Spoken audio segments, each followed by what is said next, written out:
Hi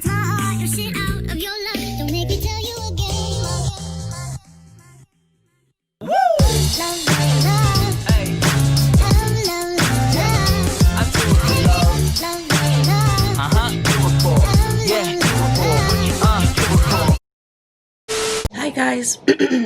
Wow. Hi guys, welcome back to my channel. My name is Danelia and this is Danelia and baby. Thank you so much for clicking on this video. Today I am going to do a story time of the birth of my little daughter, my angel, and name reveal at the end. So keep on watching. Well, I had a doctor's appointment on the 29th of July and I was like 35 weeks and 5 days, I believe. Yeah, because I had her, no, 4 days, because I had her on a Thursday. I went to the doctor's appointment, everything was fine. They took my blood pressure because it's been acting up since. I've been pregnant, so they want to double check just to do a weekly until she's born to see how it's going. And as I went to the doctors, they checked my blood pressure and it was like high. It was like 135 on 100, and that's dangerously high. That's like I can't say the word. I forgot the word for it. So they said right away that I had to go to the hospital, and prior my feet have been swollen so much, and I kept asking the doctors. I was like, is it high blood pressure? If you guys hear that, that's my daughter. They were saying like, oh, it's just the fluid in your feet, and some people were like, oh, that's high blood pressure. But like my feet were like balloons, like literally like this thick, like the thickness of my elbow. Like they were thick, Kim Kardashian thick, like with them skinny ass heels thick, kind of thick. So they were like, okay, well, we're gonna send you to the hospital, but we're gonna double check in case that your high blood pressure lowers down. So they double checked and went even higher. And then they sent me to the hospital. Well, my doctor drove me to the hospital. I appreciate her. Thank goodness for her heart. My doctor drove me because she didn't want me to take an Uber because your girl don't have her license yet, and I have to go do that. I gotta do that for sure. Like, before anything. The hospital, they double checked on baby. Baby was active. Baby was doing good. She was kicking on the monitor. She was moving more. And then they checked my high blood pressure. They kept going higher and higher and higher and higher and higher. It just kept going up, and then it would go down. It would go down and then higher and higher and higher, like 180 to 120. I think that was the maximum of the highest, like 184. So my pulse was really high too. It was like 114. So they kept giving me medication of high blood pressure. They kept giving it, but it wasn't doing anything. So they're like, okay, we're gonna clarify with the doctor and see if you're gonna have this baby today. Knowing I'm 35 weeks, I was like, okay, well, she's at a stage where she's good, just her lungs, pretty much. But they kept telling me like, okay, we'll just see. They're coming in and out. And then I was on FaceTime with my mom the whole time because of the pandemic. You're only allowed one person, and I didn't want my mom to go back and forth because they wouldn't allow her to come back. You either come and stay or you go and don't come back, pretty much. And I was telling my mom like, okay, well, I need you to stay home until for sure I'm having this baby. So I called, the doctor came, the doctor's like, okay, we're gonna induce you right now because your blood pressure is in a bad place right now. So we're gonna induce you. So they induced me with the balloon catheter. That stuff, it ain't comfortable, boo-boo. It ain't comfortable. I didn't like it. So they put the balloon catheter, and then My mom came with the baby stuff. Like, she was she was panicking. She was like, oh my god, the baby's coming, oh my god, oh my god. But thank goodness I've had everything prepared since I was like in my 20 weeks. 20 weeks I had everything ready, like her crib, her diet. Like, I finished her hospital bag at around like 30 weeks because I'm a planner, so I like to plan ahead and do that. But my mom came, and then they moved us into a other room for the night, I guess, just to see if my water would break with the balloon catheter. I ate some Wendy's with my mom, and we ate some food. I was FaceTiming with my homegirl, Taya. So we wait. I've been getting like bits of contractions, but not too hard to handle. And I fell asleep, kept getting woken up, because when the nurses come in to check your blood pressure and all that, they like to wake you up. They like to wake you up, boo. It was annoying. Woke me up, checked my blood pressure. Blood pressure was same old.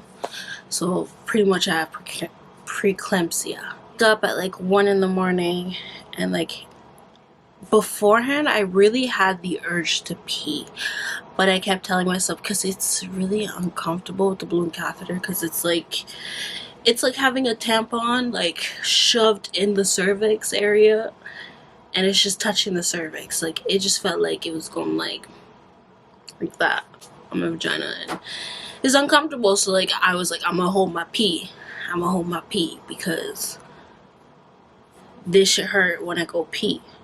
I ain't trying to do that. Finally wake up at 1 a.m. I was like, okay, I gotta go pee. Like, I have an urge.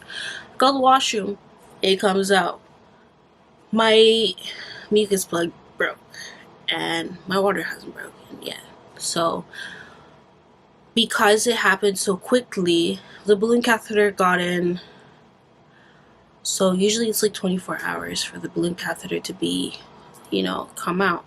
But mine came out really early. Like, I got it in at like 5-ish. I think 3 to 5, in between that time.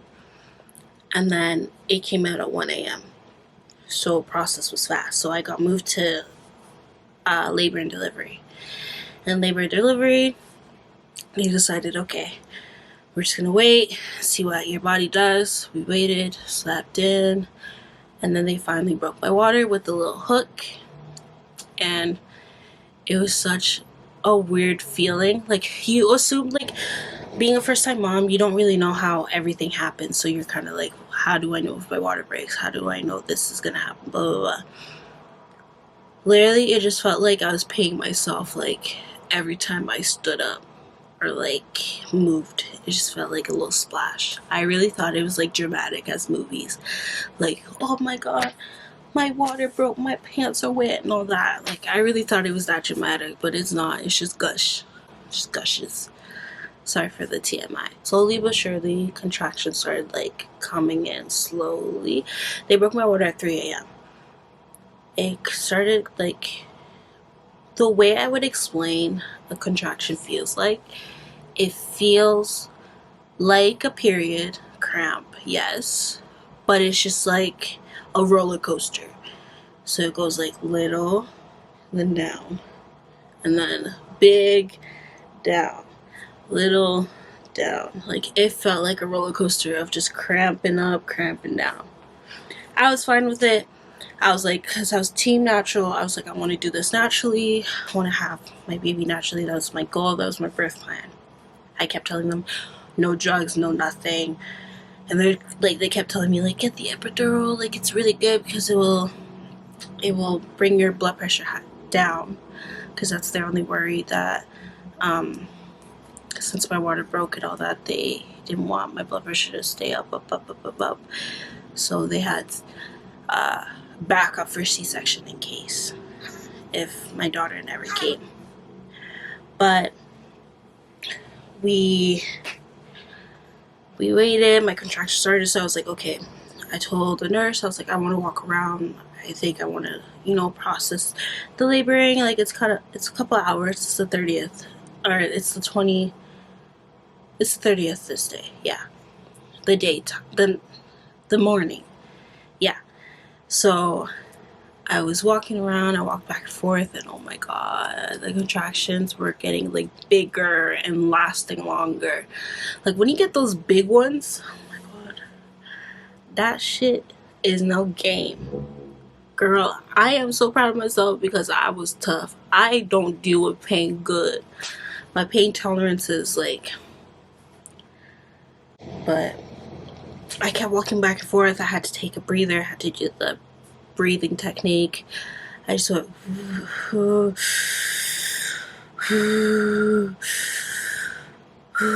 I kept doing that during contractions. Ladies, do that. I'm telling you, it helps a bit. And a warm cloth on your back, on your head, everywhere. I just kept getting like really bad contractions. They kept getting worse and worse and worse. She's so cute. They kept getting worse and worse and worse and worse. And then I was like, okay, that's enough, that's enough. I'm going back in. So I go back into the room. I try to use the exercise ball. I was like rolling on it, trying to get through the contractions. And because I kept moving, the monitors they couldn't receive, they couldn't detect my daughter's heartbeat, so they kept telling me don't move. And I'm just like, bro, I'm having hella contractions, like I gotta move. What do you mean don't move? Like what? I'm in pain. How you gonna tell me not to move? My daughter's good, her heartbeat's good, like I'm good. I need to not move. And they kept telling me like, go back to the bed, like we need you to stay still. And I'm just like, excusez-moi, like est-ce que tu penses vraiment je peux faire ça? Like, do you really think I could do that? So like they tried to lay me down, and like the contractions kept getting bigger and bigger and bigger. So I got up again, went on the ball, and like the contractions were getting like back to back. And I'm just thinking like, okay, is it ready? Like, is it time to have this baby yet? Like, come on. Like, these are getting really painful. And during these times, I was only 4 centimeters. Like, it was like nighttime now. My contractions were getting really bad. So because I didn't move, I went from 2 centimeters going to labor and delivery room to 4 for hours, like from morning to night. I was like, you know what, like I'm getting this freaking epidural. I was like, bet, no cap, I'm getting this epidural. I can't believe I just said that. The epidural, and when I tell you pain reliever, it felt so good. Like I was crying to my mom. I was like, I can't handle this now. Like I'm getting closer and closer to giving birth, and it's like it's getting so painful to the point like I can't handle it. I really thought I could, and I did it so good so far. But I got the epidural, and the thing is, I was worried about getting the epidural when I was 4 centimeters. It was gonna slow down the process of me laboring faster or getting to 5 centimeters or whatever. So I got the epidural. I was getting like really bad contractions, and they kept telling me like, don't move. And I'm like, bro, I know like I can get paralyzed, I get it, but like this is so painful. Like the nurse was holding my hand, and I'm just like, I can't, this hurts. And they finally put the epidural, and I finally got some sleep. I slept for a couple hours. This was all at like 3 to 8 a.m. I went to bed at like 10, I believe 10 a.m. So I slept. I kept sleeping. They kept checking up on me. They didn't bother me because they had the blood pressure cuff already on me. They just came and checked, and I just slept, got as much sleep as I could, and then I could not feel anything. It felt like tingliness. Like my vagina, my legs were numb. Like it felt weird. It's a weird like out of body experience. Not out of body, but like it's weird when you have like full feeling of your whole body and then it just paralyzes because of the epidural. But after the epidural, they kept double checking me. I was 6 centimeters and that was a good process. So I fell asleep again. I just wanted to sleep as much as I can. I can still feel the contractions, but not as painful. But when it came to 8 p.m., 7 p.m., this epidural wasn't working no more. I kept pressing and pressing because I could feel the pain. I could feel the pain like gradually coming back. I was like, yo, isn't this shit supposed to work? I was waiting. I felt every contraction. I was like, oh my god. Okay, time to wake up. So I get up, I'm on my phone, watching YouTube videos, and then, dealing with the contractions and all. And then I'm just sitting there waiting. Doctor checks me. They're like, the nurse was like, okay, well, she's 80% efficient, still 7.5. I don't know. She said 9. Why am I saying 7? 9 and 60% efficient, I think it was, or 80, something like that. So she goes and gets the doctor.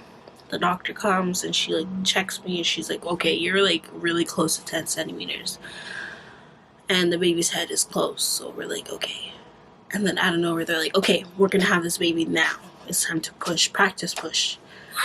I was like, oh, okay. Really? Okay. Time to push this baby out now. I'm like, okay, like, let's get it. Okay, let me grab my baby. And, sorry. They said it was time to push, so I was like, okay. When I was pushing, like, I could feel the pressure, but, like, everything was wearing off from the epidural. Like, it kept coming down. I was like, oh god. So we're doing practice push for, like, 10 minutes, and then they're like, okay, baby's head's coming. It's time to push for the real deal. So I kept pushing and pushing, and I kept pushing after I realized, because I kept telling the doctor, I was like, I feel like I have to poop. I feel like I gotta poop.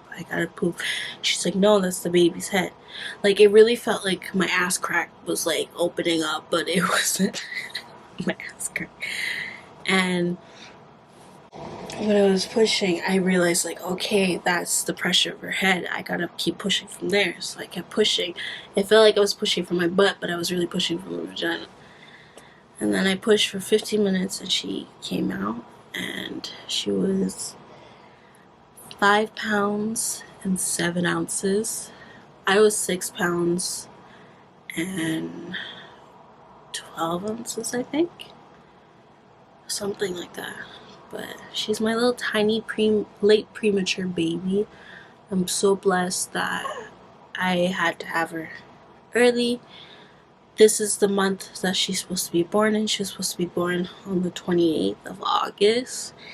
So it would have been like 1 week left. 2 weeks and 1 week left for her to come. I would have been 38 weeks now. And then, honestly, it's a blessing that she's healthy. We stayed in the NICU. Well, she stayed in the NICU for a week and a half because she was having a little bit of breathing issues. And, she's a healthy baby now. She eats. She's a chunker. She's a sassy baby too. Just like she was in the womb. She was really sassy. She would not move for anybody else. All of that. And I'm so excited to be a mom. And currently last time I went to the doctor, she was 5 pounds and 13 ounces. but I have a doctor's appointment tomorrow for her, and she's so gorgeous. Like, every time I look at her, I'm just like, I did that. I made that. You know? My baby girl. But this is baby Malia. This is her. She's sleeping still. Oh, she's opening her eyes.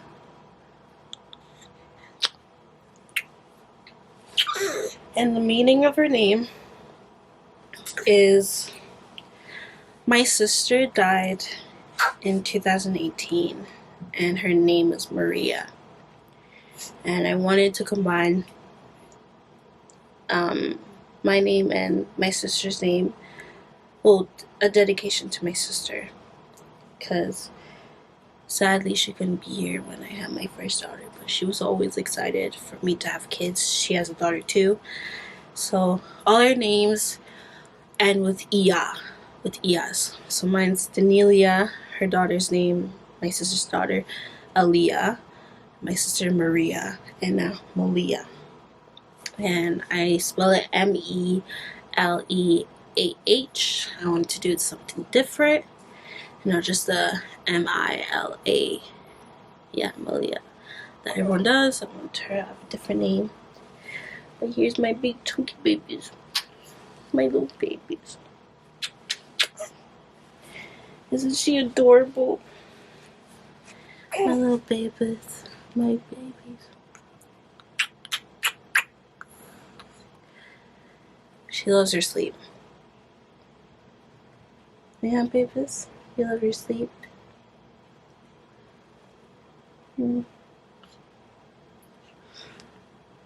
Alright. Well, that's everything for my birth story. I know it's short, but pretty much everything happened so quick. But I hope you guys liked the video. Please give it a big old thumbs up. And please give it a like down below. And subscribe, of course. But yeah. She's my little bundle of joy. But I hope you guys liked the video. Thank you so much for watching. Bye, guys.